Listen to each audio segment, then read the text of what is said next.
So we just left space. Now we're gonna head over to Egypt and check out some discoveries. Now this video here is titled, "What Archaeologists Discovered in Egypt Shocked the World." All right, so we're gonna check this out. If you're new, you know what to do. Hit that subscribe button, join the fam, and I would toast y'all up, but all I got is a little bit of leftover. And I know it's Friday too, bro, but I just got some green juice. So once I get done with the green juice, I might toast y'all up on the next video, man. But drink responsibly. Let's check this video out, man. Here we go. Magnificent temples, colossal statues, and mighty pyramids. Although the era of the mighty Egyptians has been over for many centuries, the legacy of the inhabitants of the Pharaonic kingdom still fascinates us today. If you've thought that we've already unlocked all the secrets of this fascinating civilization, you're wrong.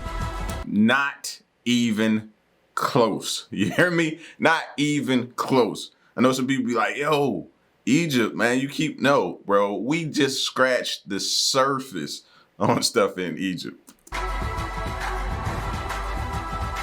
Again and again, archaeologists recover new artifacts from the hot desert sand, which bring back the past to life. From secret pyramid chambers to mystical tombs to long-lost metropolises, here are some discoveries from Egypt that will amaze us.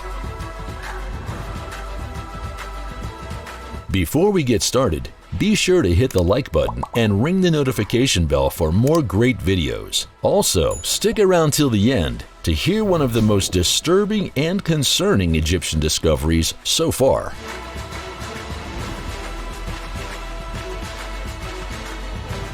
Hidden Chamber.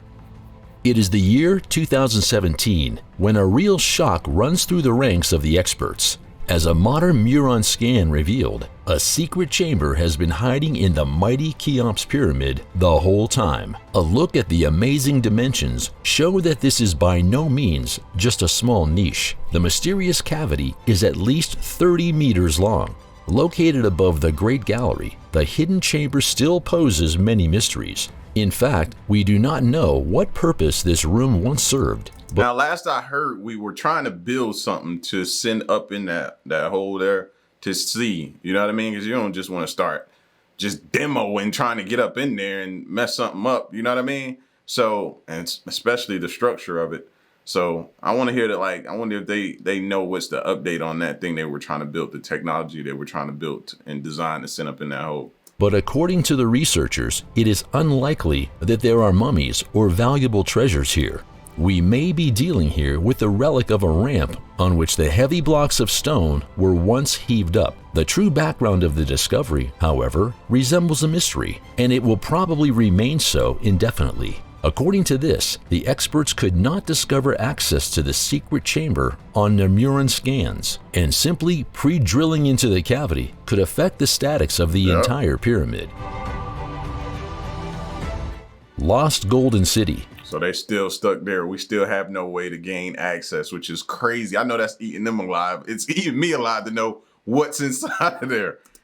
Aside from the impending discovery of the lost Egyptian labyrinth, if we turn back the wheel of time by around 3,400 years, we find ourselves in an epic that still puzzles experts to this day. At that time, the pharaoh Akhenaten decided to give up his religion and the former capital in Thebes in order to found the city of Akhenaten and become the city's ruler. There, he ruled together with his wife, Nefertiti, and founded a mysterious sun cult. But what motives could have led the pharaoh to take such a drastic step? The answer to this riddle may be hidden in the ruins of the legendary Golden City, which were rediscovered in September 2020. In light of the astonishingly good state of preservation in which the remains of the magnificent village were found, the entire professional world went into a frenzy upon the discovery. In fact, experts have called the discovery of the city ruins the biggest sensation since the discovery of Tutankhamun's tomb. In detail, the Golden City was built during the reign of Akhenaten's father, Amenhotep III. The epic describes a chapter in which ancient Egypt was in a real heyday. This was a time of extraordinary luxury, wealth, and power. Although the investigation of the site is still in full swing, researchers have already unearthed some incredible artifacts, jewelry, amulets, ceramics, and countless everyday objects. Go back and look at the jewelry. Look at that. I thought those was rings. Look at her. Now, I wonder if how many rings you had or the type of design, like, told what type of status you held. You know what I mean? Like today, they even do it today. You look at somebody with a ton of jewelry on, you think they got money, but a lot of time they really ain't got that much money. You know what I mean? It's the non-flashy ones. But back then in those times, it probably meant you were high up in status.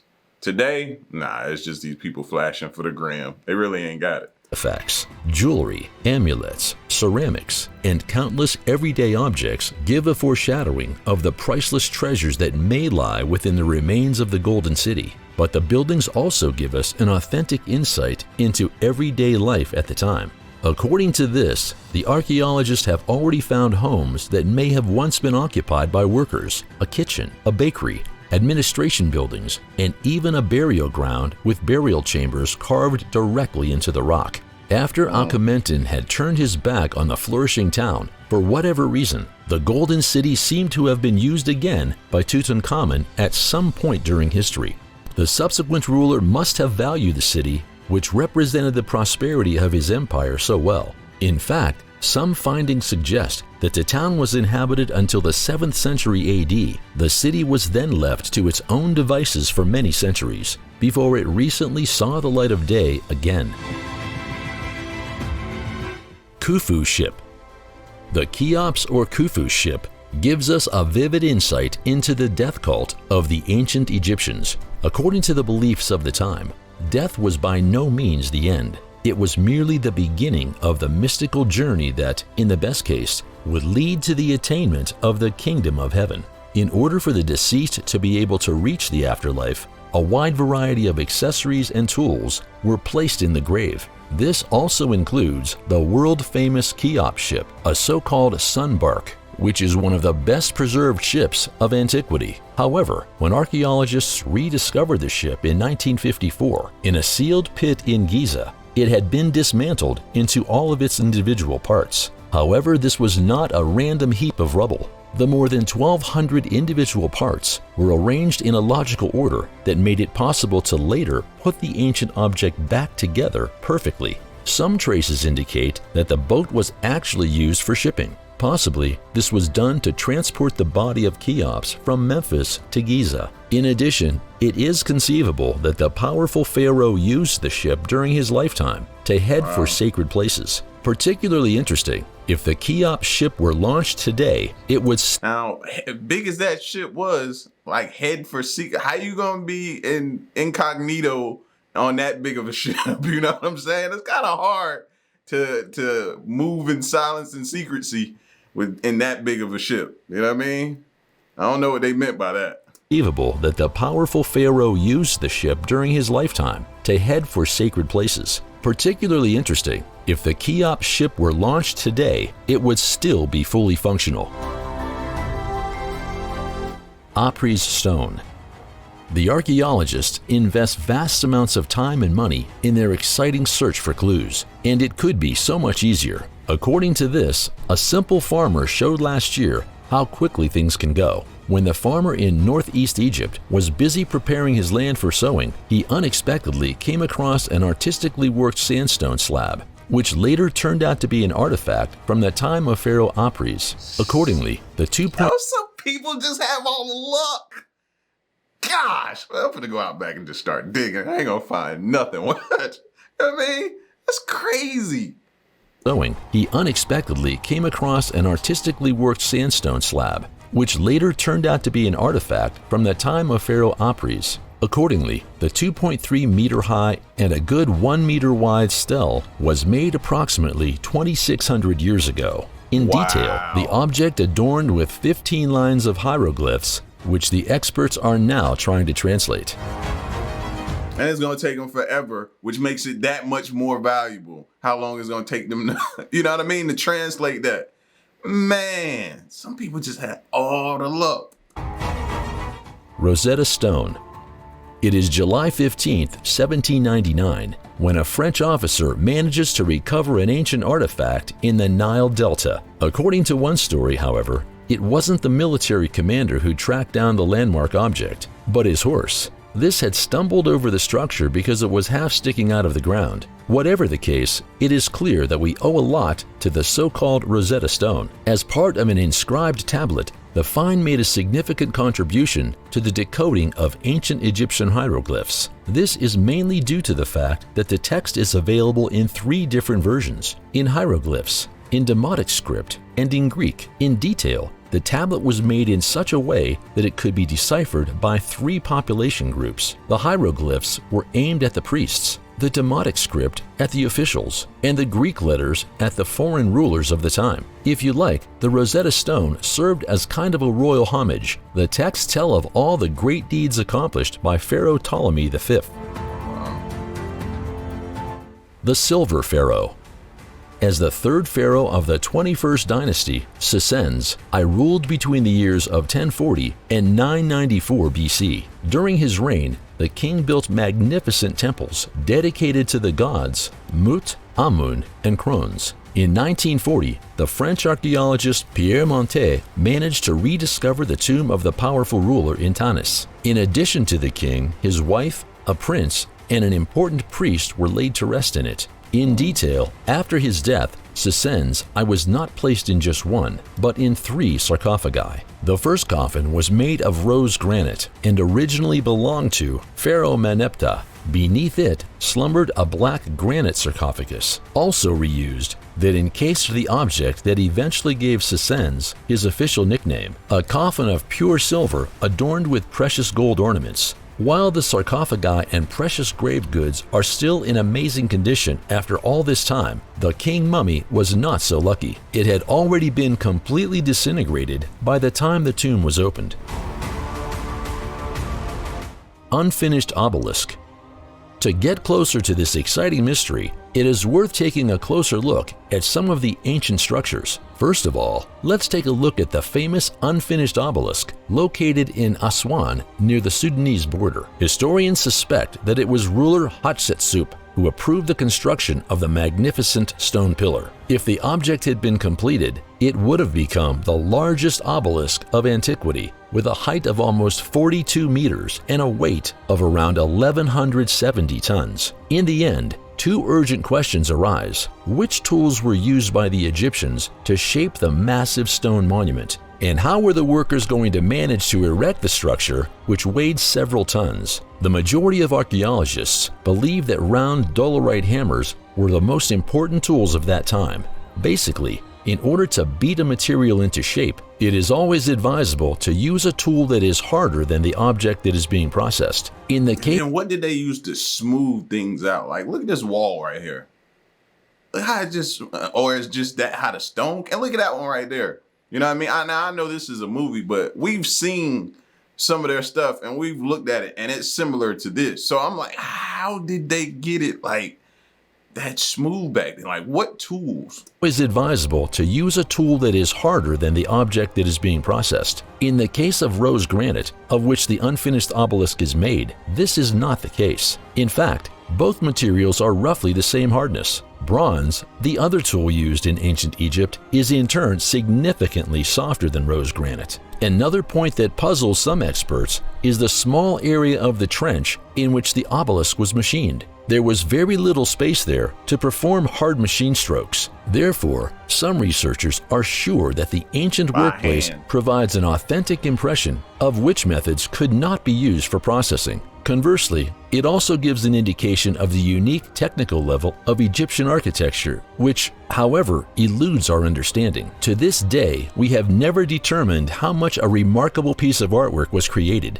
By all means, the tools to craft such a perfect specimen simply didn't exist at that. That's what I'm saying. And then they said that small space, it just makes me think by hand. And then at that point, I'm like, wow. And then I look at I'm like, yo, we lazy. Because who's doing that? But that's the first thing come to your mind is like, who's doing that by hand? Like, and they keep saying that it wasn't slaves, so it was people that was just volunteered to do the job, wanted to get it done, wanted to help. You know what I mean? Like, that time. Hatshepsut's tomb. I don't know. Where is the mummy of the ancient Egyptian pharaoh Hatshepsut? The exciting question remained unanswered for decades before the Egyptian Minister of Education, Baruch Hosni, announced an absolute world sensation in 2007. According to this, a team of experts managed to identify the queen's mummy using DNA analysis and a CT scan. In detail, it was a body that was found in the Valley of the Kings in the early 20th century. The detailed investigation revealed that Hatshepsut probably lived to be 35 and died of cancer or complications from diabetes. In the meantime, however, the identification has been questioned again. According to this, a single tooth which is attributed to the queen does not fit into the gap in the mummy's upper jaw. So it was that a widespread theory once again receives new fuel. The pharaoh was allegedly murdered for political reasons, and her body was then cleared out of the way. Electromagnetic energy. A few years ago, researchers announced a real sensation. Electromagnetic energy can be generated inside and below Cheops Pyramid. In our modern everyday life, electromagnetic fields are a constant companion. It doesn't matter whether we're using our mobile phones, using a microwave, or sunbathing. The invisible energy surrounds us practically everywhere. Using a theoretical model, the experts calculated that using the electromagnetic fields can be concentrated under the ground and inside the Great Pyramid. However, it should be mentioned that this is a purely theoretical study that requires certain assumptions. This indeed, among other things, that the structure does not hide any other unknown cavities, and that the building material is distributed in the same way everywhere. Extraterrestrial jewelry. The fact that iron jewelry was found in the ancient Egyptian tomb does not sound like a sensation at first. However, the discovery is made all the more exciting when we realize that the material used was literally not from this world. A scientific study proved that the iron in the pearls was extracted from a meteorite. In our days, iron is considered a rather practical, not particularly valuable material. In ancient Egypt, however, the metal was more valuable than gold and precious stones. For a long time, the inhabitants of the pharaohs were unable to smelt iron. The rare cases when the material fell from heaven to earth like a gift from the gods were all the more significant. Bubastis. Forget the hilarious cat videos circulating the internet these days. When it comes to the question of cat worship, no other people can match the ancient Egyptians. The city of Bubastis was considered the cult center for the goddess Bastet. Within mythology, the cat goddess was considered the daughter of the sun god Ra. It should therefore come as no surprise that numerous bronze cat figures and even large cat cemeteries have been found in the ruins of Bubastis. After their death, many cats were specially transported to Bubastis, mummified, and buried in holy graves. All right, folks, now it's your turn. What fascinates you about ancient Egypt? And which discoveries presented fascinated you the most? Let us know in the comments. Always walk away with something, bro. And that whole cat thing at the end just took it over the top for me right there. I was not aware that they worship cats like that. I wonder what was the reasoning and what they saw in cats and stuff like that made them worship them like that and say that they deserve their own burial ground and things like that. So I don't know, maybe I can find that in some further videos about Egypt, man. We definitely gonna be checking some more out. So if you enjoyed the video, man, y'all get at me in the comment section. Let me know what you think and stick around and stay tuned till next one. I'm gone. Peace.